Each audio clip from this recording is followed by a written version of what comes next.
This podcast is part of the Democracy Group.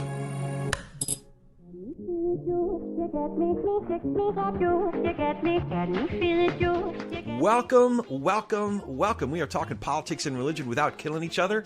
I am your host, Corey Nathan, and it is an honor to be a part of the Democracy Group, a network of podcasts that examines what's broken in our democracy and how we can work together to fix it. Before we start, I'm gonna exhort you again. I'm gonna nudge you. I'm gonna downright beg you to go to Apple Podcasts. Go to our page there, scroll down a few episodes to where Apple embeds the option to rate and review podcasts, and write a review for TP&R, baby. I've mentioned big platforms like Apple just won't give us indie podcasts the time of day unless we make them. And getting enough reviews is one way that we can do that. That way we get to have more folks involved in this sane, intelligent, fun, civic-minded conversation, just like the ones we've been having and the one that we're having today. And now it is an incredible honor to introduce Dr. Francis S. Collins. Dr. Francis Collins is the former director of the National Institutes of Health and was the longest-serving director of N.I.H., spanning 12 years and three presidencies, but very different presidencies, so that's saying a lot. Dr. Collins is a physician geneticist noted for his landmark discoveries of disease genes and his leadership of the International Human Genome Project, which culminated in April of 2003 with the completion of a finished sequence of the Human DNA Instruction Book. Dr. Collins' research laboratories discovered a number of important genes, including those responsible for cystic fibrosis, Huntington's disease, a familial endocrine cancer syndrome, and most recently genes for type 2 diabetes, among others. Dr. Collins was awarded the Presidential Medal of Freedom in November of 2007 and the National Medal of Science in 2009. But what I really want to know is whatever happened to your dad's collection of folk music? Well, fine. Hello, Corey. Hello, everybody. I'm glad to go there. I did have this remarkable childhood growing up with parents who were into theater and music and being homeschooled till the 6th grade because they thought they were better teachers than what I would be likely to get in a school somewhere else. And yeah, my dad had been a folk song collector in North Carolina in the late 30s, early 40s when he was teaching at Elon College. And I'm glad to say he collected about 250 songs, which basically he got people to sing into his recording machine out there in the hills of North Carolina. I think he only got shot at once or twice. And those are all now in the Library of Congress in the American Folk Collection. So if you want to go and listen, Fletcher Collins was my dad's name. There's a whole bunch of the songs that he collected there that have been nicely curated, a little bit of upgrading on the sound quality so you can hear it a little better. Go check it out. So I was listening to some of your music, and I was thinking, if Pete Seeger and Jocelyn Elders had a baby, it'd be you. But it also... that's a hard image to try to get my head around, but I think that was a compliment. Thank you. Oh, very much a compliment. So it also got me thinking. I grew up listening to not necessarily Woody Guthrie, but certainly a lot of Woody Guthrie's songs. Didn't Woody Guthrie have Huntington's disease, one of the diseases? That's right. Yeah. Exactly. He died of it, and it was a pretty terribly difficult last few years because that disease just takes away so much of who you are. And yeah, that's what happened to Woody. Wow. Well, what were I was curious what happened to that collection. So it's all in the Library of Congress. Were you able to have some of your dad's recordings? They're accessible, and I've listened to quite a few of them. And oh gosh, while he was still alive, he lived to be 98. They did a bit of an interview about his experience, and he told some stories that I hadn't heard before about how he happened to come by some of these songs. Basically, he would go out in the hollers of western North Carolina in his somewhat ancient vehicle with the recording machine in the trunk, and he would go and knock on the door carrying a bottle of bourbon to sort of encourage people to think of him as a friend. And a lot of time he got turned away, but once in a while somebody would say, well, yeah, I think I remember some of those songs I learned from my grandmother. Let's come sit a while and see what happens. Yeah, that's just such an interesting way to tell the story of our culture, but not necessarily our history, but it really is a part of our our country's history, the fabric of our history through song, through real folk song. And it's also fascinating to see how these songs develop over time through the oral tradition. For me, somebody who studies DNA and its evolution over time, there's sort of a parallel here. Songs evolve over time as they get passed from person to person. A lot of the songs that my dad collected, he could find the somewhat similar original version in a collection of ballads from England, the so-called child's ballads. But by the time they made it to Western North Carolina, the characters had changed a bit. The tune was not quite the same. It was a work in progress. Yeah. There is a connection and there's an evolution. When I started studying the evolution of jazz, I heard right up through the 50s at the very least, the echoes, if not the actual sounds of my people's music. I come from Eastern European Jews. So if you hear the fiddle, the way our people use the fiddle, you can very much hear it in the sound that Miles Davis would get out of his instrument. I was curious, as I was thinking about you and your connection to music, do you think about the connection between music and the mysteries of the universe, both as a scientist as well as a Christian? Oh, in every way. I think music is such a fascinating window into so many aspects of human experience. I think of music as having had the power in my life to lift me out of certain day-by-day secular experiences and carry me off to some sort of place that kind of fits with what C.S. Lewis called joy, this moment of just intense emotional longing, even though you're not quite sure what you're longing for. This experience of being so moved by something. Maybe it's the second movement of Beethoven's Third Symphony, which just will never fail to reduce me into somebody who is just tearful, but also brought into a place of just sweet longing. Music can do that. Right now, we have, of course, a big effort in neuroscience to try to understand how that works. What is it about music that taps into circuits in the brain that are so powerful?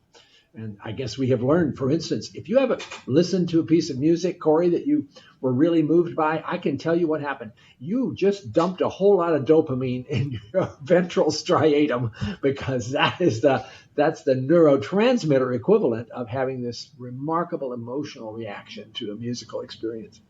I was going to ask you about that, actually, and I do. There's quite a few songs, depending on the day. The one that never fails is any rendition of Louis Armstrong singing La Vie en Rose.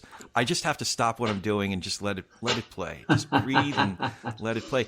I was curious, though, is there something unique to human beings, this sort of reaction, this sense of, I think C.S. Lewis might use the word numinous. Maybe I'm forgetting that. He would. No, you're quite right. I like that word. So is that unique to our species, or maybe, I don't know, maybe I'm stretching to find the spiritual, the transcendent, and I'm imposing it, that gap that I'm trying to put spiritual or God in there. I don't know. I'm curious about your thoughts on that. I'm glad to accommodate that idea, because I think it does feel that way to me as a believer. It's sort of a link, a signpost to something that's greater than we can kind of put into words. Our species is unique in terms of that kind of really rich emotional reaction to music. Chimpanzees, by the way, are really lousy musicians. They are not even very good at keeping a beat. Of course, we have to sort of look across the rest of the animal kingdom and say, well, what about songbirds? They're pretty darned impressive in terms of their ability to both produce and respond to musical tones, although we don't quite know whether they're having a numinous experience or just looking for a mate, maybe some of both. But clearly, I think one of the things, when you ask, what does it mean to be human? It's this higher experience of having the ability to touch something that goes beyond just the simple, straightforward accommodation of your senses to something that just happened. It takes you somewhere richer and deeper than that. Yeah. I've been only half joking about doing a dissertation sometime about, I won't say who, because I don't want to get distracted in this conversation by individual characters, but some characters simply, the hypothesis is that certain individuals do not have a soul. Either they weren't born with one, or they slowly but surely suffocated their soul over time. And the evidence, the pieces of evidence that I would use in this dissertation, is their response or lack of response to music, as well as the uniquely human. And maybe I'm wrong about this, but I think laughter is a uniquely human action or reaction. And the only laughter, this one individual I'm thinking of, the only laughter one might see is a sort of cruelty, a laughter out of cruelty. But anyway, that's a little bit of a distraction. If you have any thoughts on that, I'm happy to hear what you think. I think going to the hypothesis of somebody without a soul, I'm going to let that one go by. Okay, fair enough. Actually, we'll go in the exact opposite direction. I've heard you share this once or twice. I'd love for you to share how an encounter with a heart patient led you to your faith in Christ. I would be glad to do that, because this still feels like something that happened yesterday, although I was 26 at the time. I was not raised in a home where faith was really practiced or considered very important. I mentioned earlier being homeschooled, and people probably thought, oh, it was for religious reasons. No, it was definitely not. It was for other educational reasons. I did get sent to church by my dad because he thought it would be a good way to learn music, and particularly to learn how to sight read music in a choir. And that was a great gift that I took. And I totally ignored the theology because that's what he told me to do. So I had nothing to go on in those challenging moments in college where people are trying to figure out what you believe about God. And I was pretty sure I didn't believe any of it. And I kind of maybe was an agnostic, although I don't know if I knew the word. And then I became an atheist in graduate school studying chemistry. I was focused on the scientific method, and that was all that mattered. But then I went to medical school, and I entered medical school as an atheist, and I left as a Christian. And a big part of that was that afternoon with that patient who had really terrible heart disease. I was assigned to take care of her. I was pretty attached to her, to be honest. She reminded me of my grandmother. And she had these horrible episodes of chest pain for which we were not really doing much. And I occasionally would be there when that happened, and I would watch to see how she responded. And she had her Bible, and she had her prayer life, and she would get through it and then say she was going to be okay because God was right there with her. Jesus was holding her hand. And after she would tell me those things, one time she turned to me, because I just sort of sat there puzzled, and said, so doctor, I've told you about my faith and how it helps me. You never seem to say anything. What do you believe? 4 words. What do you believe? Nobody had ever really asked me that. And it was such a sincere, from the heart of a dearly impressive, loving person that I couldn't just blow it off. And I had no answer. I suppose I would have said, I don't believe any of this, but it didn't seem right. And I suddenly wasn't sure that was what I really thought anyway. It was this moment of realizing I have given no attention to this question. This person has just probably probed me about the most important issue that any of us ever have to consider. And I'm intensely uncomfortable that I don't have an answer. And I got out of the room as fast as I could. But it haunted me, Corey. I felt like I can't just blow this off. It makes me incredibly uncomfortable. But if I'm supposed to be a guy who values evidence and knowledge, and I've decided I'm an atheist and I've never actually considered the pros and cons for that position, what kind of a fraud am I anyway? So I'd better do some homework. And so I decided I would set about trying to understand how people could possibly believe this stuff so that I could be a more effective atheist. I'll show them. Exactly. It didn't quite work out that way.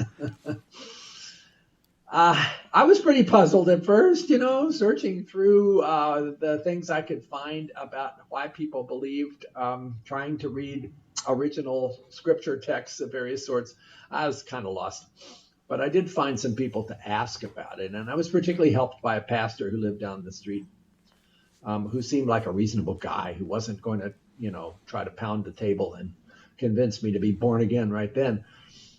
And he gave me a little book that he thought I would really benefit from, because he said, this is written by somebody who kind of is asking the questions that you are. And he happened to be an academic, so he really was into the life of the mind. Have a look, and you will have guessed. Mere Christianity? You got it. Yeah, great. Mere Christianity. C.S. Lewis's remarkable, straightforward, very accessible description of why it is that faith is so much more rational than atheism. That was a shock. Yeah. Yeah, the Lord, liar, or lunatic premise was a great framework to think this through. Before we move on, I wanted to tell you about something else that's important. Money. Specifically your money. In all seriousness, I wanted to tell you about my advisor and my friend, George Meza. George runs Meza Wealth Management. And with George, it's not just about money. It's about helping us manage our present and plan for our future. And unlike a lot of other firms out there, George and I actually have a relationship. He knows me, he knows my family, and I know his wonderful family. I also know his firm and the incredible team he's put together, from his chief investment officer to some of the other great people in his office, like Jessica, their head of operations, that are always there to help me and with all aspects of our portfolio. You see, the thing is, I got a lot going on. I guess we all got a lot going on, and I don't have the time to watch our investments all day, every day. And even if I did, I don't have the experience and expertise that George's team collectively has. So we get the entire Meza Wealth Management team, all their expertise and all their integrity. And again, it's based on George knowing me personally, knowing my goals, and even the kind of risk that's appropriate for me to take, which, by the way, could change from one season to the next. And they're on top of all of that. So if you want George Meza and Meza Wealth Management to be on your team, just visit their website, mezawealth.com. That's MEZA wealth.com, www.mezawealth.com. And that will also be in our show notes, so you can check that. And now, back to our show. Were there any particular obstacles that were higher than others, or harder to overcome for you than others, intellectually, mentally, emotionally, spiritually, before you finally found maybe aligned and said, "Oh, I guess I'm aligning with this. I guess I believe this thing." Yeah, there were a lot of obstacles. It took me 2 years of back and forth and talking to people and reading other things and trying to understand how this could actually be intellectually defensible, because I was kind of full of intellectual pride, and that I was not going to be able to say I'm a Christian if I felt that would somehow turn into a compromise of my rigor. It had to be not just maybe possible. It had to get all the way to the point of being plausible. I knew I wasn't going to get a proof. God didn't intend to give us that.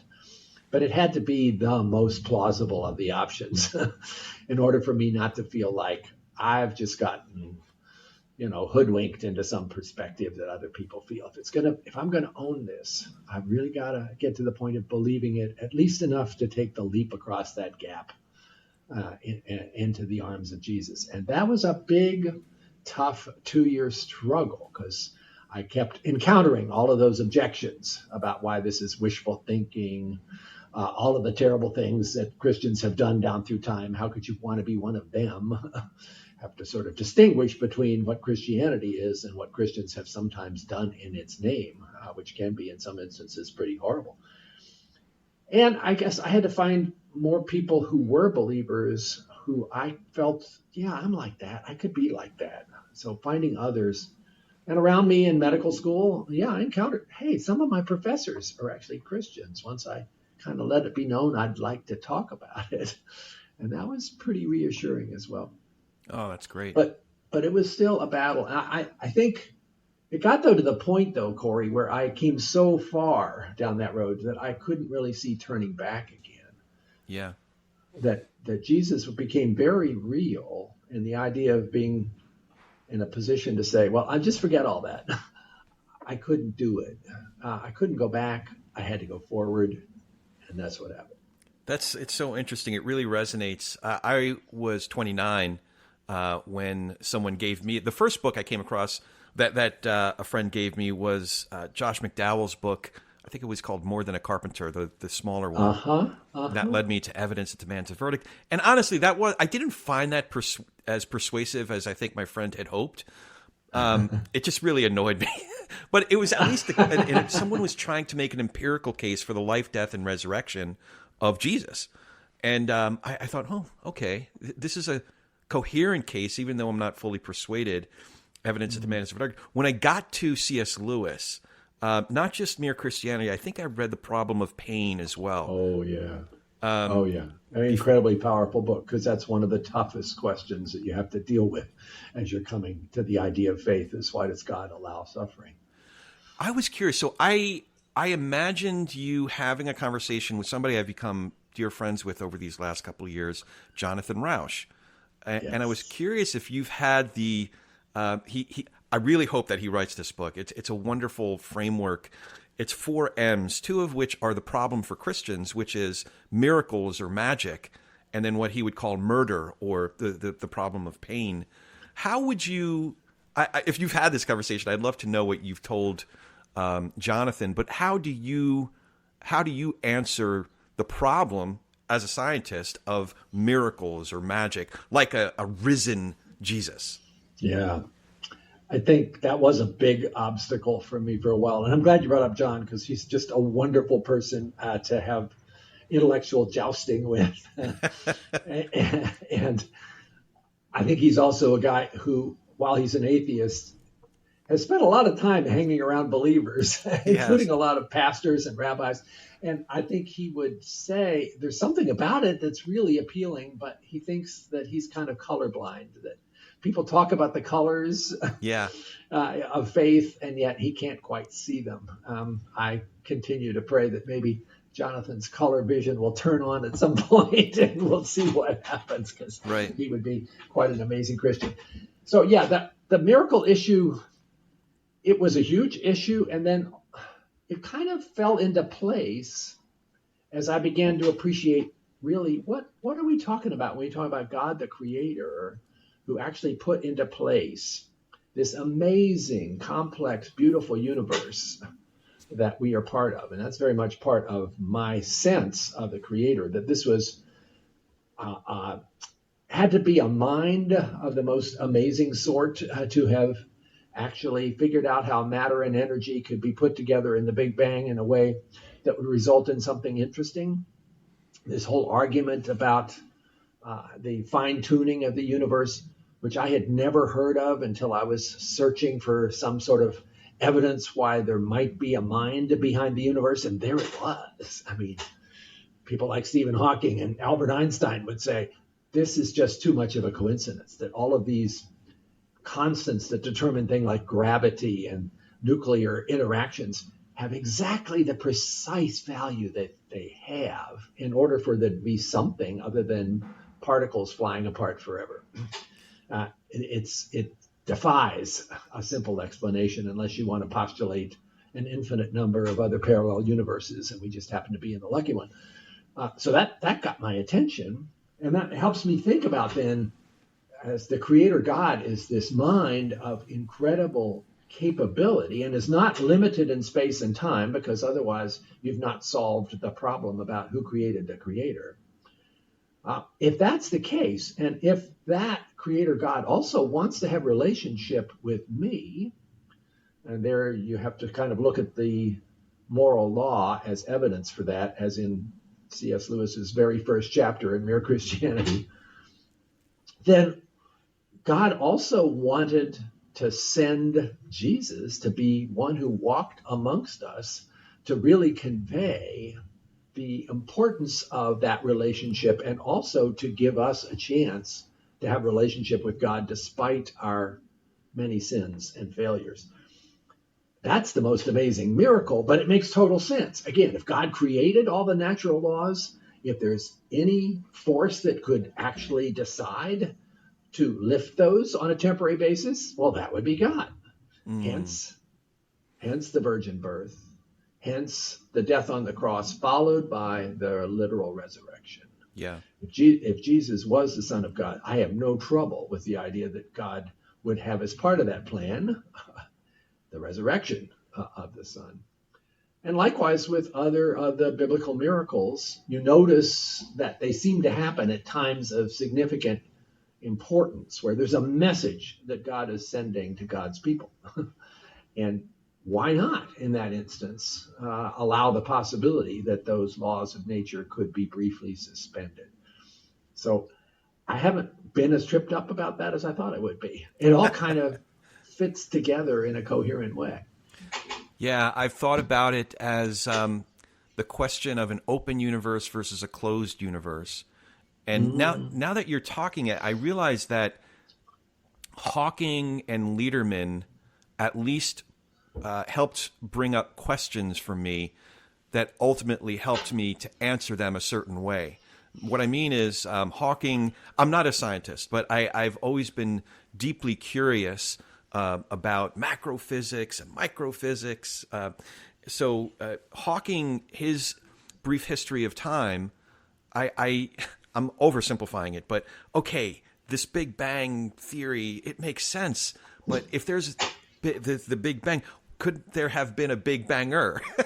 You know, right? And then Lederman and his God particle, however many years ago that was. You know, if we think about the Big Banger, that's kind of on a macro level. If we get into Lederman, and they were looking for, I think, the eighth quark, or so, I forget. It's been so long, I forget exactly what it was about. But on a infinitesimally micro level, there's a God somewhere in there too, isn't there? Designing so infinitesimally. And then if we allow for that Big Banger and the infinitesimal, eighth quark God designer, there must be a place for God everywhere in between. I'm like the questions for me that were raised and the way that I answered them for myself is on a much more pedestrian level, if you will. But those are some of the questions I was grappling with in my 20s. Now that you mention it. And you were raised Jewish, so this was also another big challenge to try to accept not only the Creator God, but the Son of God. Oh, absolutely. But so I did all of this reading in the summer of 2000 for a good 6 months, 8 months. And then finally in the fall, I got to the New Testament. So I started with James. And the first verse or two was about the 12 tribes. And I said, oh, hey, how you doing? That's me. And then I went into Matthew, and what I encountered, and I just read straight through, but what I encountered was a very Jewish story.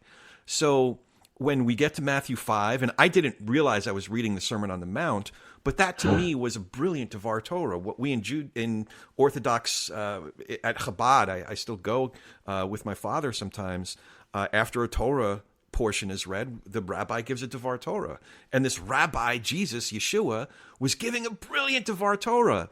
And then even in Matthew 23, when there's such a heated argument, I just recognized it as the Kaddish after the service. We're yelling it. No, we're not. Yeah, we're not fighting. We're just, this is how we talk. It's Tuesday, So there was a lot there. And in particular, the profundity of the resurrection, to me, there couldn't be any other way to the way that God formed a people as descendants of Abraham and that family, and the people of Israel, the nation, if you will, of Israel, as a way to answer what happened in chapter 3, in Genesis 3, as a way to answer, as a way to redeem his creation, if you will.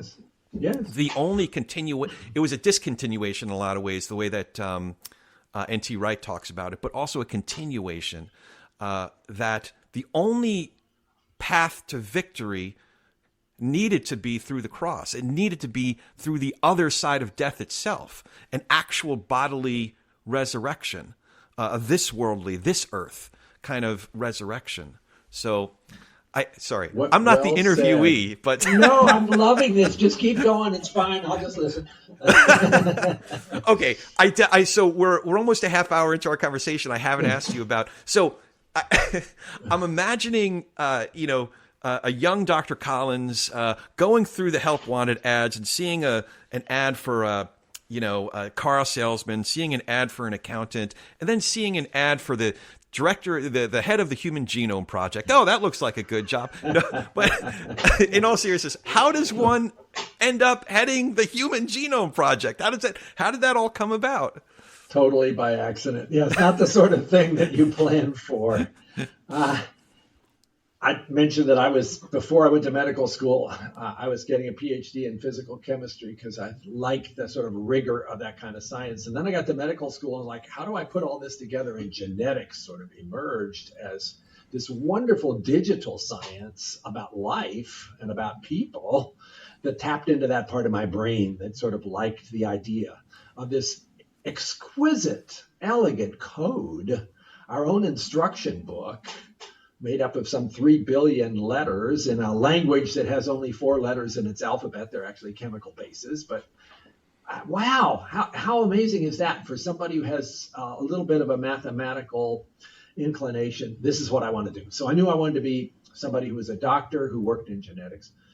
That then led me, after a lot of training, to end up at the University of Michigan on the faculty and working to try to find causes for genetic diseases. And that's when the cystic fibrosis gene got discovered by my group, working with a collaborator in Toronto. And that was a pretty big moment because it was the first time somebody had actually discovered the cause of a genetic disease without really knowing what we were looking for. We only knew it was inherited. That was all we could really say.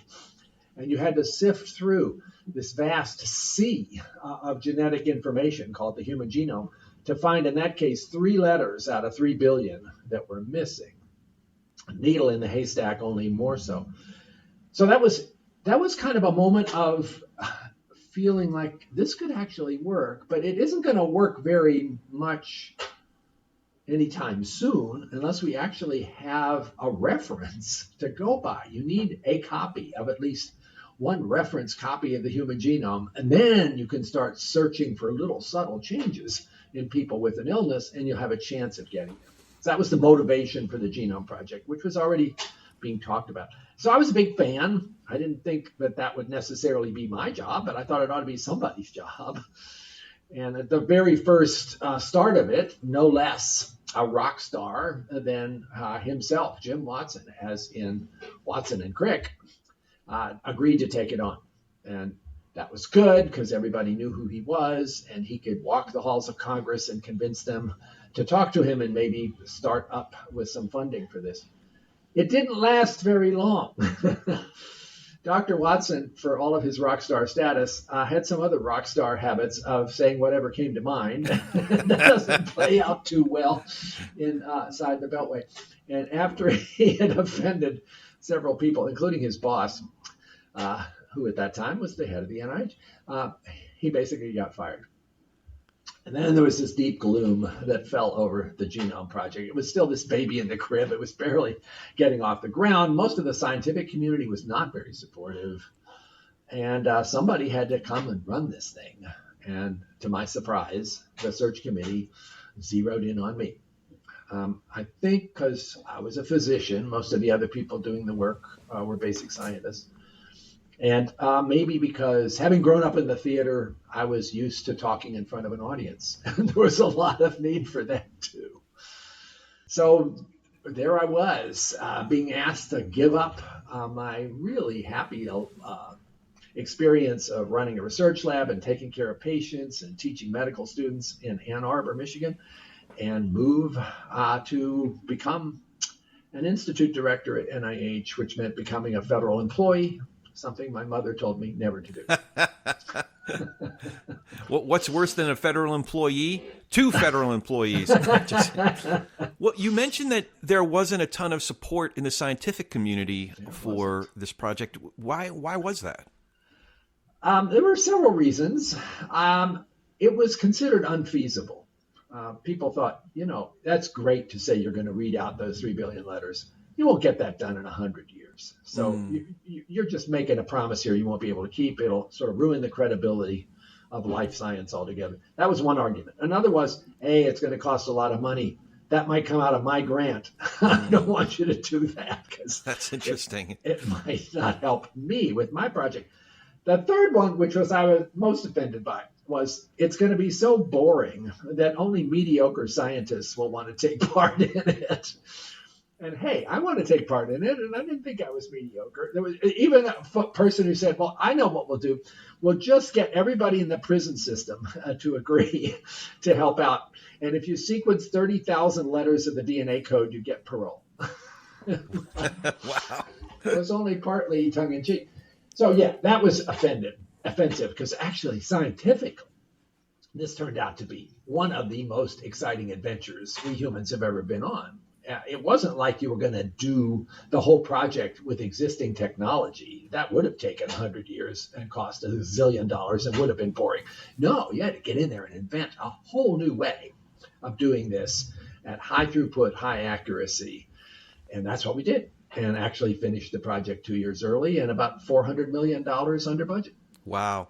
So we've already touched upon the applicability, for the layperson, naming some of the diseases that we've been able to address.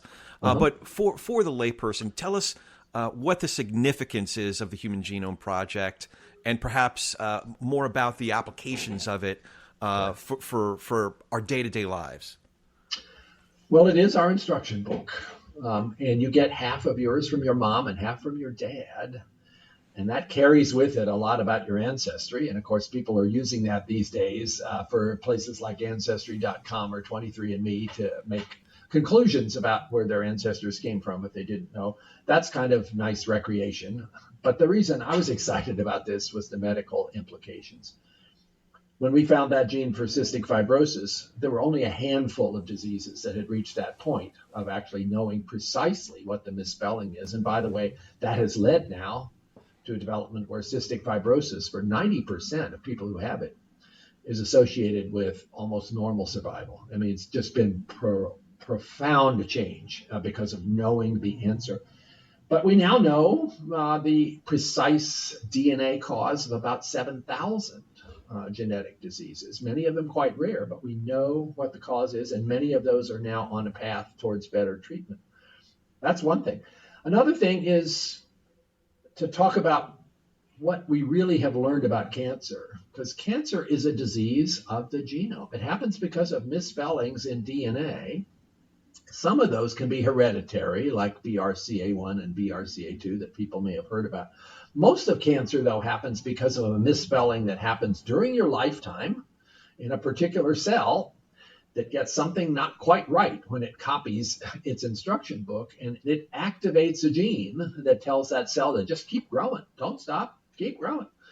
Or maybe it knocks out a gene that was supposed to be the brakes on the car, and that doesn't work either. And so the cell keeps growing, and that's what cancer is. It's cells that have lost their ability to stop, and they just keep expanding, and they spread to other parts of your body. We really didn't know much about cancer until the genome came along. Now, if you got cancer today, you would want to have that cancer examined at the DNA level to say, for you, what are the specific things that have happened? What misspellings are in there that are causing those cells to grow when they should not? And then let's look at that list of what's causing your cancer and look at the list of drugs that are available that target particular pathways and do the match so that you're getting precision cancer treatment, not one size fits all, which is what we used to do. That's right. Totally changed the paradigm of how we treat. And it's resulted in cancer death rates falling steadily. They're now 25% of what they were before the Genome Project came along. Wow.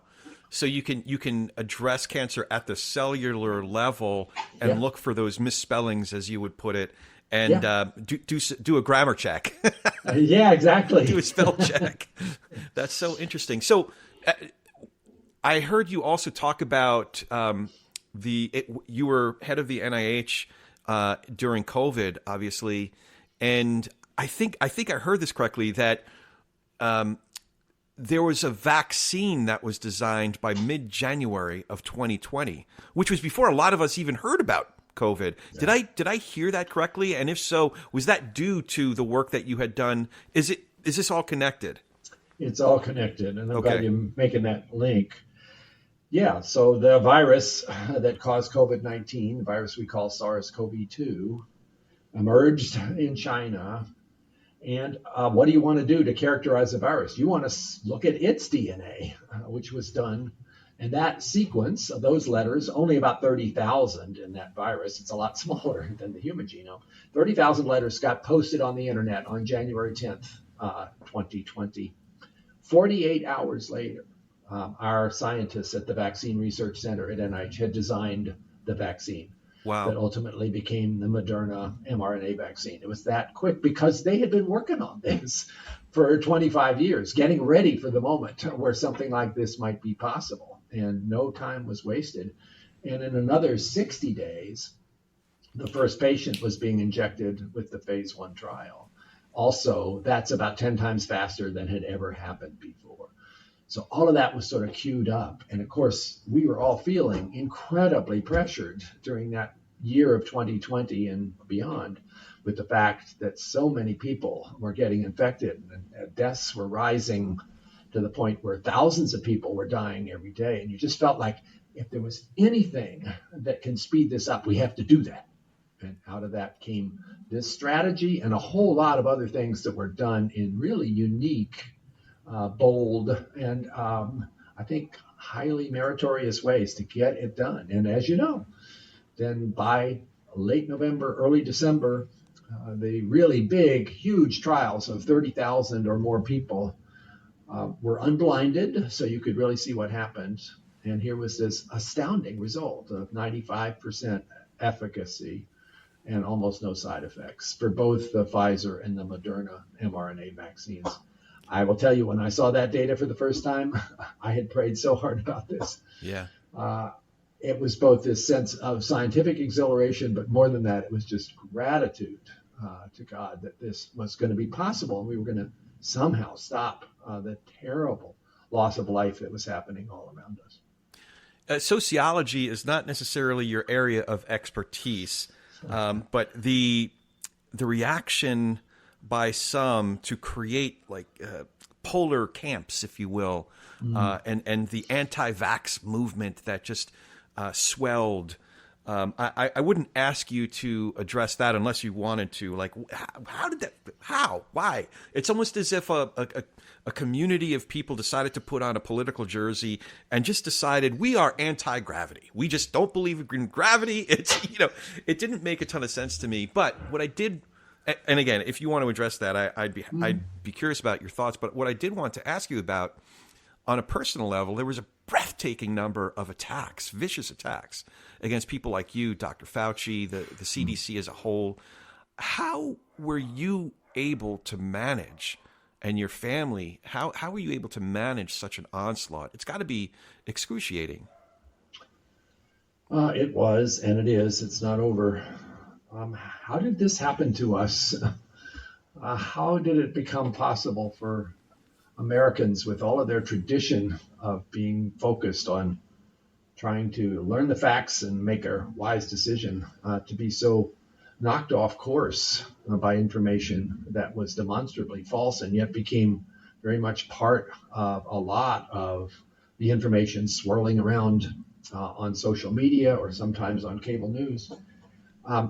You could look back and say before COVID came along, we were already on a path of increasing divisiveness, that we had reached the point where many of us were retreating to our own bubbles and avoiding interacting with people who weren't sort of part of our own mindset, and then feeding ourselves with information that we agreed with and not necessarily wanting to listen to alternative views. That was happening. It seemed to get a lot worse politically over the course of the last 10 or 20 years, and maybe especially for the last couple of campaigns for presidency. And then COVID came along and it just tapped right into that. And there were a lot of public health efforts to try to counter that, but I think public health efforts were not always as successful as they might have been. I found myself being asked many times to pop up on your television talking about what are the latest findings about COVID and what does that mean for how to keep yourself safe. And oftentimes, those were circumstances where we were still trying to learn about this virus because it came across so quickly and it needed an awful lot of investigation to really know how was it transmitted and what were the things that were going to be protective. So we were often making recommendations without certainty that they were right. And I don't think we necessarily always said that. And then if there was a public health recommendation last week that said you should do X, and then this week it said, well, no, actually you should do Y because we had new information, people began to think they're just jerking us around. And if there was already some suspicion on the parts of some people about the government anyway, this was an easy one to sort of tap into. And that happened more and more. And I'm sorry to say, other forces that basically you could call conflict entrepreneurs played into that. And some of them made money off of that. And some of them were politicians who, for their own reasons, to try to whip up people and with fear and anger, promoted things that were demonstrably not true. And what happened to us? We kind of spun into these divided communities. And Corey, the hardest part of this to look at, the saddest, most unbelievably tragic outcome that I never would have dreamed would happen in the United States of America is when you look to see what happened in terms of people who decided to pass up the vaccine because of their uncertainties about its safety, or whether it was the mark of the beast or whatever they were hearing. And the estimates by the Commonwealth Fund are that 234,000 people are in graveyards today unnecessarily because of that misinformation. That's a lot more people than died in the Korean and Vietnam wars together, unnecessarily struck down by misinformation. How did that happen in our country? Yeah, no, I know three personally that I kept in dialogue with. All three were staunchly anti-vaccine, and all three tragically passed away from COVID. It is inexplicable. I was wondering, to be fair, I had watched Dr. Fauci as new information was emerging. He would always say, this is the best information that we have at this point. We're making recommendations as information is coming at us like a waterfall. So this is the best information that we have. It's an impossible task to navigate a country and a world through a global pandemic. But it is unfortunate. I was curious, in what ways do you think, I know you don't like to speak about individual politicians, but in what ways do you think an administration or an individual elected official can help or hinder efforts to tackle a pandemic? Well, I would think that if you're an elected official, your goal is to serve the public. Your goal, therefore, is to try to provide information and pass laws that are going to maximize human flourishing. And that means tackling complicated issues and not being willing to jump on to some particular latest view that somebody just told you without knowing whether it's true or not. Aren't you supposed to be an advocate for truth and to ask people to really examine their own sources of information and determine whether they deserve to be trusted or not? And again, lots of elected officials nobly did that. But you know how our media system works. It's the people who are saying things that are the most frightening, that are the most likely to make you angry, that go immediately viral. And if that's your social media and the algorithm has discovered that, you're going to see a lot more of that. And it just whipped everybody up into a negative frenzy and made it very hard, Corey, for actual, simple, non-emotional facts to get through. They were almost invisible because of all the noise. So Denver Riggleman, I really enjoyed a conversation with Denver Riggleman, and can't wait to visit one of his distilleries or his wife's distilleries in Virginia. But he shared something that maybe you could speak to even more authoritatively. He did some research, and he found that there was a very similar reaction, chemical reaction, that folks have when they watch, as you would put it, these angertainment or conflict entrepreneurs.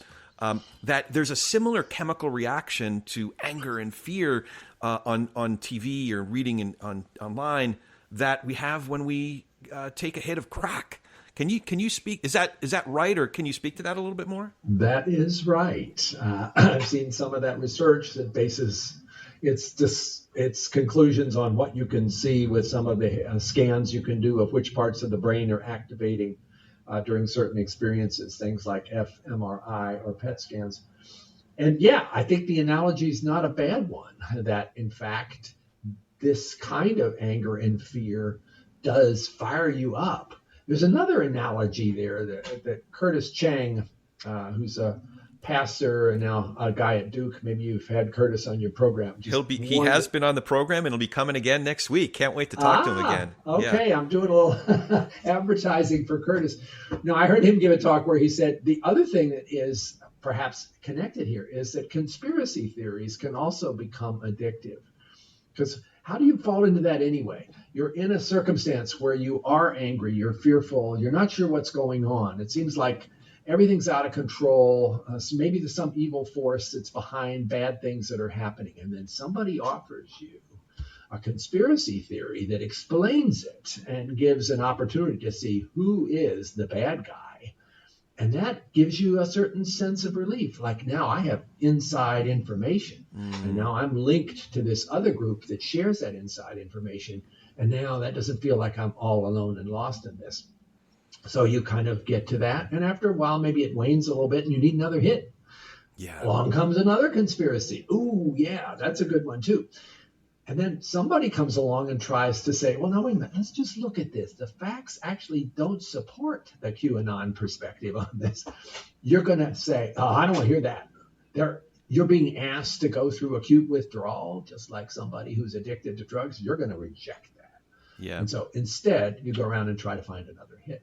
I don't think that's too big a stretch for what's happening to some people who've gotten caught in this sort of rotating door of conspiracies, building upon this need to feel like I've got some kind of understanding, some kind of control. This is where I'm getting. Yeah, there's a natural inclination to want to be a part of an exclusive club. Speaking of exclusive clubs, I just thought of this. The only exclusive club my lifelong dream would be a part of is the book club that you and I think Dr. Russell Moore and Pete Wehner and David Brooks. There's this book club I'm dying to be a part of. Philip Yancey and David and Tim Keller was a part of it. He's like your angel Keller. Member. Yeah. Oh, Tim is my most significant spiritual mentor for, the last 10 or 15 years. He was an incredibly wise source of advice and support and prayer. He was a big part of our trying to get the BioLogos effort underway to try to convince people that science and faith could really get along without compromising either one. And he took some risks by joining that effort early on and saying, serious evangelical Christians ought to look at this and not be afraid that it's going to somehow undercut their reading of Genesis 1 and 2. And I had the privilege of being involved with Tim's care in the last couple of years as he was dealing with pancreatic cancer, and he came to N.I.H. for a very experimental immunotherapy treatment, which I think gave him an extra year of life, but ultimately didn't work any longer. And to be there at his bedside, he didn't want to talk about cancer. He wanted to talk about Jesus and everything else. I learned so much from him that I carry with me every day, but I just wish I could call him up. Well, you bring up, we had an honorary conversation with Pete and John. I listened to it, Corey. It was good. like incredibly profound and moving. Yeah, it's one of those things I remember where I was when I was listening to that because it was so significant. Oh, I'm getting chills. That means a ton. It was a really rich conversation. I've had follow-up conversations with both Pete and John, not just about that talk, but certain things that arose in the midst of that talk, and they've been really helpful. Even though they're new friends, their friendship is very, very meaningful to me. So being able to talk about tough stuff like that really enriches one's life in such times. I'm writing a book myself, and I just sent one of the chapters, which was a chapter about truth, to John, because I thought he might be a good person to shoot it down, given his amazing book, The Constitution of Knowledge. Oh, yeah. And I was greatly relieved 2 days ago when he said he liked it. So maybe I'm going to be okay. Oh, that's great. That's great. John has this way of cutting to the heart of the problem or the quagmire, if there is one, and really confounding me, while at the same time providing some of the most encouraging feedback in concise wording. When I first reached out to him, it was the best response ever. He said, I asked him to come on the program, and he said, "You had me at hi, John." It was terrific. So you have these wonderful relationships across differences. I've heard you talk about your friendship. It didn't start out as a friendship. It started out pretty adversarial with Christopher Hitchens. Oh, yeah. This is sort of my TPNR question, but what are some of the ingredients required to nurture relationships with folks like that? Or perhaps folks, you said that you've talked to dozens, if not hundreds of members of Congress, some of whom's public persona is very adversarial towards you. So what are some of the ingredients to help you stay in conversation and even nurture relationships with folks like that?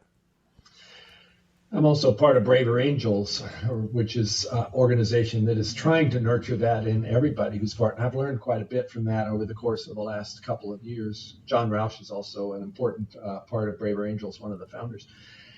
I think you have to have curiosity, that you really do want to understand how people come to a very different perspective than you do. That means you got to start out with a certain amount of generous spirit, which is hard to come by these days. You have to set aside the tendency that we seem to have increasingly, that somebody who doesn't agree with you is just evil. No, they're not. They have their reasons for why they have come to a particular conclusion. Don't you want to know? If you consider that that is a person in God's image, that is a person who is like an amazing, splendid creation. Don't you want to know how they've arrived at their perspective? You may not agree with it, but listening seems like it would be a good start. And then you have to decide to take that risk. And you have to really listen and not sort of plan your retort as soon as they say something you didn't quite agree with. Really try to understand it. And that's where I was with Hitch. I understood where he came from as far as his very strong atheism. And he, to his credit, was a pretty good listener, too, when he was not in the middle of a debate in front of an audience. And he was quite capable of paying attention to your arguments, and even in a certain grudging way, respecting them. And over a couple of years, I didn't convince him to become a believer, and he didn't convince me to become an atheist, but we became really good friends. And enjoyed the repartee, enjoyed the iron sharpening iron when you are not just talking to people who all agree with you. Same thing in the Braver Angels setting. There's a lot of people there that feel very strongly that the public health response to COVID was terrible. And my alter ego in Braver Angels, Wilkinson, is one of those. He's a guy who runs a trucking company in Minnesota and is just livid about all the things that were done during the pandemic that interfered with his freedoms. And initially I thought, this is going to be a tough relationship. But now I'd say we're really good friends. And I still think he's wrong about a bunch of stuff, and he thinks I'm wrong about a bunch of stuff. But I think we've both been enlivened and enriched by the experience. You just got to decide to do that and to take the chance that it's going to be a little rattling. And I wouldn't say that's easy. It's gotten easier for me because I guess I've been trying to do a lot of it. Just encourage other people who are listening to do the same. Find somebody who you don't agree with about something really rather at the present time contentious, but who you kind of think is a reasonable person in other ways, and say, hey, let's you and I do an experiment. Let's go for coffee or a glass of wine, and let's talk about this topic. And I promise you, I'm really going to listen to your perspective because I know you don't agree with me, but I want to understand why. And maybe you can promise me to do the same. And then the other thing I learned from Braver Angels that really makes that conversation go so much better is the willingness to admit when you're wrong. That if somebody gives a point that you realize, I've been really not quite correct about that, you say so. And pretty soon they say so that they had something they weren't quite proud of either. And then you really knock down the barriers and you start to be real people and you're not afraid of revealing what's really happening inside. If we could do a lot more of that, and I think, Corey, this is going to happen sort of one person at a time. I don't think we're going to fix our current divisiveness by some sort of executive order or a new piece of legislation. Frankly, the Congress is more divided than the people are anyway, so don't count on them. I think this has got to come up from each of us, and especially those of us who are in what More in Common calls the exhausted middle, where you're looking at those things on the extremes and going, they get all the attention, but I don't really think I agree with that stuff. But let's come to life. More in Common would say 2/3 of Americans are in this space of somewhat to the left, somewhat to the right, but not in the extremes, and really tired of all of the divisiveness and wanting to see something better. This is not who we are. It's the most un-American thing is to hate other Americans, and yet there's way too much of that going on. Maybe one at a time. Gathering with other people in your community, we could fix that from the ground up. That's my hope. That's why I'm writing this book. That's my dream for where America might be able to get to, because where we are right now is not a good thing. Wow. You're striking and resonating with so many of the themes that we've come upon in this exploration, this talking politics and religion without killing each other. And it is possible. Big fan of Braver Angels. In fact, I listened to that conversation with you and Wilk. He has a really admirable podcast called Derate the Hate. And I was expecting a conversation that was characterized more by aversion, but it was characterized mostly by affinity, and that was really encouraging. You brought something up. I did want to ask you, maybe we don't have a ton of time to address it, but you said allowing for the possibility that, I might have been wrong about that. What were some of the things, I think you did start to allude to this, but what were some of the things during your leadership and your handling of what we were going through COVID that you say, I think I was wrong about that, or our group maybe handled this in not the best way? I think the main one was, for me anyway, the failure to say how uncertain I was about conclusions that you could draw at any given moment when this virus was still very much an unknown quantity. The whole issue about masking, where we initially said, well, you don't need a mask. And then we realized, oh my God, this virus can be carried around by people who have no symptoms and infect lots of other people. Time to put on the mask. But that message didn't come across. That's where we lost a lot of people, at least from the conversations I've had. And we could have handled that better. I think at times I probably sounded more accusatory than empathetic for people who were anti-vax and who were spreading anti-vax information. I would have done better, I think, to say, let's try to understand where that's coming from. Look, we're all trying to do what we think is right here. That happens not to be something that I think is going to be good for you, but let me understand it, as opposed to you're actually a danger to other people around you. It seemed at the time that we were in such a crisis that any message that might get through was worth putting forward, but not all messages are necessarily going to have the positive response you're looking for. Yeah. No, I found that just in one of my middle child, the older of my two boys, he was vaccine skeptical at first. But because he was merely skeptical, he was attacked by a lot of folks in the family and friends, including me. And it just made him into a staunch anti-vaxxer. And I realized that I was part of that. My reaction to his skepticism maybe contributed to his becoming averse to the possibility of getting a vaccine. The social scientists call the backfire effect. Yeah, the backfire. That's a great way to put it. Getting close to the end here, do you have any questions for me? So you've been talking politics and religion and trying not to kill people or have them kill each other.